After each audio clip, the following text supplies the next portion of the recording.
Hi ಗೆಳೆಯರೇ, ನನ್ನ ಹೆಸರು ದೀಪಾ. ಸದ್ಯಕ್ಕೆ ನಾನು ಸಿಟಿಯಲ್ಲಿ ಒಬ್ಬಂಟಿಯಾಗಿ ವಾಸಿಸುತ್ತಿದ್ದೇನೆ. ಮದುವೆಯಾಗಿ 9 ವರ್ಷಗಳಾಗಿತ್ತು. 2 ವರ್ಷಗಳ ಹಿಂದಿನವರೆಗೂ ಜೀವನ ಚೆನ್ನಾಗಿತ್ತು. ಆದರೆ ವಿಧಿಯಾಟದಿಂದ ಆರೋಗ್ಯವಾಗಿದ್ದ ನನ್ನ ಗಂಡ ದಿಢೀರನೆ ನನ್ನನ್ನು ಬಿಟ್ಟು ಹೋದರು. ನಮ್ಮ ಮದುವೆಗೂ ಮುಂಚೆಯೇ ಅವರ ಅಪ್ಪ ಅಮ್ಮ ಸಹ ಇರಲಿಲ್ಲ. ಈಗ ನನಗೆ ಉಳಿದಿದ್ದು 2 ದಾರಿ, ಒಂದು ತವರು ಮನೆಗೆ ವಾಪಸ್ ಹೋಗೋದು, ಇನ್ನೊಂದು ಸ್ವತಂತ್ರವಾಗಿ ಬದುಕೋದು. ನಾನು 2ನೇ ದಾರಿ ಆರಿಸಿಕೊಂಡೆ. ಅದು ತುಂಬಾ ಕಷ್ಟ ಅಂತ ಗೊತ್ತಿತ್ತು. ಆದರೆ ನನ್ನ ಅಣ್ಣಂದಿರು ನನಗೆ ಸಹಾಯ ಮಾಡ್ತಿದ್ರು. ತಿಂಗಳು ಮನೆ ಖರ್ಚಿಗೆ ಒಂದಿಷ್ಟು ದುಡ್ಡು ಕೊಡ್ತಿದ್ರು. ಆ ದುಡ್ಡು ಸಾಲದಿದ್ದಾಗ ನಾನು ಮನೆಯಲ್ಲಿ ಇರೋದರ ಜೊತೆಗೆ ಬೇರೆಯವರ ಮನೆಗೆ ಅಡುಗೆ ಕೆಲಸಕ್ಕೆ ಹೋಗ್ತಿದ್ದೆ. ಹೀಗೆ ದಿನವಿಡೀ ನನ್ನ ಪಾಡಿಗೆ ನಾನು ಇರ್ತಿದ್ದೆ. ಆದರೆ ಸೂರ್ಯ ಮುಳುಗಿದ ಮೇಲೆ ನನಗೆ ಸಮಸ್ಯೆ ಶುರು ಆಗ್ತಿತ್ತು. ಯಾಕಂದ್ರೆ 2 ವರ್ಷಗಳಿಂದ ಒಬ್ಬಂಟಿಯಾಗಿರೋ ನನಗೆ ಪ್ರತಿದಿನ ಹಸಿವು ಆಗ್ತಿತ್ತು. ಯಾವಾಗಲೂ ಏನೋ ಬೇಕು ಅಂತ ಮನಸ್ಸು ಕೇಳ್ತಿತ್ತು. ಆದ್ರೆ ಯಾರ ಹತ್ತಿರಾನೂ ಈ ವಿಷಯ ಹೇಳಿಕೊಳ್ಳೋ ಹಾಗೆ ಇರಲಿಲ್ಲ. ಹೀಗೆ ಸುಮಾರು ತಿಂಗಳು ಸುಮ್ಮನಿದ್ದೆ. ಒಮ್ಮೊಮ್ಮೆ ಸೂರ್ಯ ಬರೋವರೆಗೂ ಟಿವಿ ನೋಡ್ಕೊಂಡೇ ಕೂರುತ್ತಿದ್ದೆ. ಆದ್ರೆ ದಿನ ಕಳೆದಂತೆ ಇದು ನನಗೆ ದೊಡ್ಡ ಸಮಸ್ಯೆಯಾಗಿ ಕಾಡೋಕೆ ಶುರುವಾಯಿತು. ನನ್ನ ಹಸಿವಿಗೆ ಕೊನೆಯೇ ಇಲ್ಲ ಅನ್ನಿಸೋಕೆ ಶುರುವಾಯಿತು. ಹೀಗಿರುವಾಗ ಒಂದು ದಿನ ನಾನು ಎಂದಿನಂತೆ ಕೆಲಸ ಮುಗಿಸಿ ಸುಮಾರು ರಾತ್ರಿ 11 ಗಂಟೆಗೆ ಮನೆಗೆ ಬಂದೆ. ನೀರು ಕುಡಿಯೋಣ ಅಂತ ವಾಟರ್ ಫಿಲ್ಟರ್ ಆನ್ ಮಾಡಿದ್ರೆ ಅದು ಸ್ಟಾರ್ಟ್ ಆಗಲಿಲ್ಲ. ಎಷ್ಟೇ ಚೆಕ್ ಮಾಡಿದ್ರೂ ಆಗಲಿಲ್ಲ. ಮರುದಿನ ಪಕ್ಕದ ಮನೆಯವರ ಹತ್ರ ನಂಬರ್ ತಗೊಂಡು ಫಿಲ್ಟರ್ ಸರ್ವಿಸ್ನವರಿಗೆ ಫೋನ್ ಮಾಡಿ ಸಮಸ್ಯೆ ಹೇಳಿದೆ. ಅವರು ಸರಿಯಾಯಿತು, ಇವಾಗ ಬೇರೆ ಕಡೆ ಇದ್ದೀನಿ, ಲೇಟ್ ಆಗುತ್ತೆ ಅಂದ್ರು. ಸರಿ ಅಂತ ಹೇಳಿ ರಿಪೇರಿ ಮಾಡುವವರಿಗಾಗಿ ಕಾಯುತ್ತಾ ಮನೆಯಲ್ಲೇ ಕೂತಿದ್ದೆ. 1-2 ಗಂಟೆ ನಂತರ ಯಾರೋ ಬೆಲ್ ಮಾಡಿದಾಗ ಬಾಗಿಲು ತೆಗೆದೆ. ಅವರನ್ನು ನೋಡಿ ನನಗೆ ಶಾಕ್. ವಾಟರ್ ಫಿಲ್ಟರ್ ರಿಪೇರಿಗೆ ಬಂದವನು ನಮ್ಮ ಹಳೆ ಮನೆಯ ಹತ್ತಿರದ ಹುಡುಗ. ನನಗೆ ಪರಿಚಯ ಇದ್ದ. ಅವನ ಹೆಸರು ರಾಮು. ನೀನೇನು ಇಲ್ಲಿ ಅಂತ ಕೇಳಿದೆ. ಅವನು, ನಾನ್ ವಾಟರ್ ಫಿಲ್ಟರ್ ರಿಪೇರಿ ಕೆಲಸಕ್ಕೆ ಸೇರಿದ್ದೇನೆ, ಅದಕ್ಕೆ ಬಂದಿದ್ದೀನಿ. ನೀವೇನು ಇಲ್ಲಿ ಅಂತ ಕೇಳಿದ. ನಾನು ಈ ಏರಿಯಾಗೆ ಬಂದು 6 ತಿಂಗಳು ಆಯ್ತು ಅಂದೆ. ಯಾರು ಫಿಲ್ಟರ್ ಸಮಸ್ಯೆ ಇದೆ ಅಂತ ಫೋನ್ ಮಾಡಿದ್ರು ಅಂದ. ನಾನು ನಗುತ್ತಾ, ನಾನೇ. ಪಕ್ಕದ ಮನೆಯವರು ಆ ನಂಬರ್ ಕೊಟ್ಟಿದ್ರು ಅಂತ ಹೇಳಿದೆ. ಅವನು ಒಪ್ಪಿ ಸರಿ ಅಂದ. ಅವನು ಒಳ್ಳೆಯವನು. ಮೊದಲು ನಾವು ಬೇರೆ ಏರಿಯಾದಲ್ಲಿ ಇದ್ದಾಗ ಅವನು ನಮ್ಮ ಪಕ್ಕದ ಮನೆಯಲ್ಲಿದ್ದ ನನ್ನ ಫ್ರೆಂಡ್ನ ತಮ್ಮನಾಗಿದ್ದ. ನಂತರ ನಾವು ಆ ಮನೆ ಖಾಲಿ ಮಾಡಿ ಬೇರೆ ಏರಿಯಾಗೆ ಬಂದಿದ್ದೆವು. ಅದಾಗಿ 3 ವರ್ಷಗಳ ನಂತರ ನನ್ನ ಮದುವೆಯಾಗಿತ್ತು. ಏನು, ನಿಮ್ಮ ಅಪ್ಪವಮ್ಮ ಆರೋಗ್ಯವಾಗಿದ್ದಾರಾ ಅಂತ ಕೇಳಿದೆ. ಚೆನ್ನಾಗಿದ್ದಾರೆ. ನೀವು ಹೇಗಿದ್ದೀರಾ ಅಂತ ಕೇಳಿದ. ಚೆನ್ನಾಗಿದ್ದೀನಿ ಅಂದೆ. ಇಲ್ಲಿ ಯಾರು ಇದ್ದೀರಾ ಅಂತ ಕೇಳಿದಾಗ ಯಾರಿಲ್ಲ ಅಂದೆ. ಯಾಕೆ ಅಂತ ಕೇಳಿದ. ಆಗ ನಾನು ಎಲ್ಲಾ ವಿಷಯ ಹೇಳಿದೆ. ಅವನು ಬೇಜಾರು ಪಟ್ಟುಕೊಂಡು ಸರಿಯಾಯಿತು, ನಾವು ಕೂಡ ಮೊದಲಿನ ಏರಿಯಾದಲ್ಲಿ ಇಲ್ಲ, ಇವಾಗ ಇಲ್ಲೇ ಪಕ್ಕದ ಏರಿಯಾದಲ್ಲಿ ಇದ್ದೀವಿ ಅಂದ. ಸರಿಯಾಯಿತು.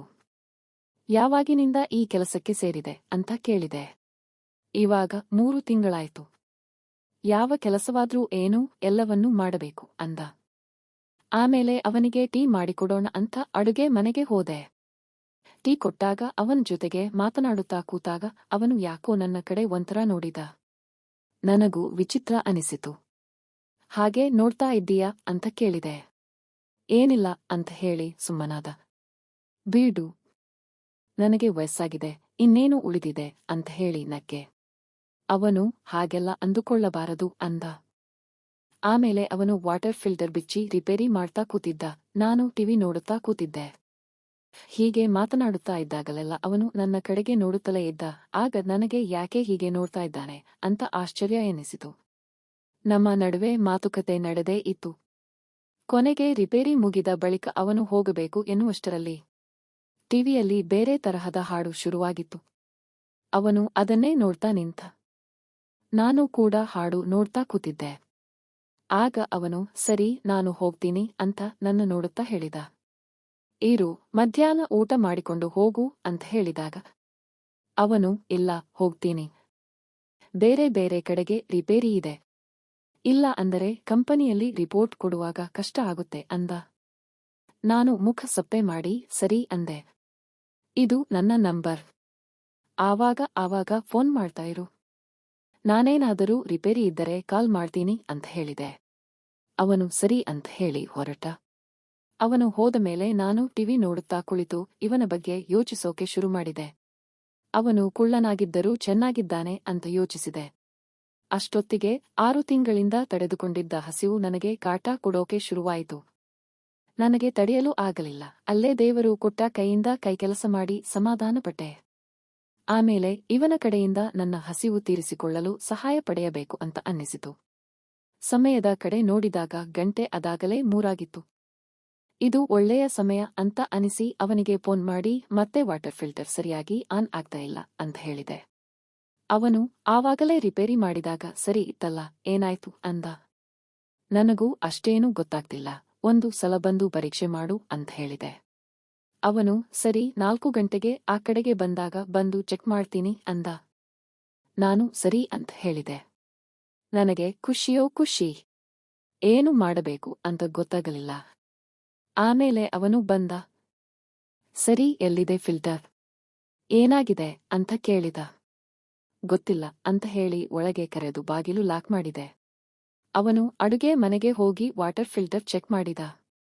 ಆದರೆ ನೀರು ಬರ್ತಾ ಇರಲಿಲ್ಲ. ಯಾಕೆ ನೀರು ಬರ್ತಾ ಇಲ್ಲ ಅಂತ ಯೋಚಿಸುತ್ತಿದ್ದಾಗ ನಾನು ಸರಿ, ನೀನು ರಿಪೇರಿ ಮಾಡ್ತಾ ಇರು, ಸ್ವಲ್ಪ ಕೆಲಸ ಇದೆ ಅಂತ ಹೇಳಿ ಒಳಗೆ ಹೋಗಿ ಏನೂ ಇಲ್ಲದೆ ಅವನ ಮುಂದೆ ನಿಂತುಬಿಟ್ಟೆ. ಅವನಿಗೆ ಶಾಕ್ ಆಗಿತ್ತು. ಫಿಲ್ಟರ್ ರಿಪೇರಿ ಮಾಡ್ತಿದ್ದವನು ಥಟ್ಟನೆ ನಿಂತ. ಯಾಕೆ, ಏನಾಯ್ತು ಎಂದಾಗ ಅದು ಎನ್ನುತ್ತಾ ನಿಂತಿದ್ದ.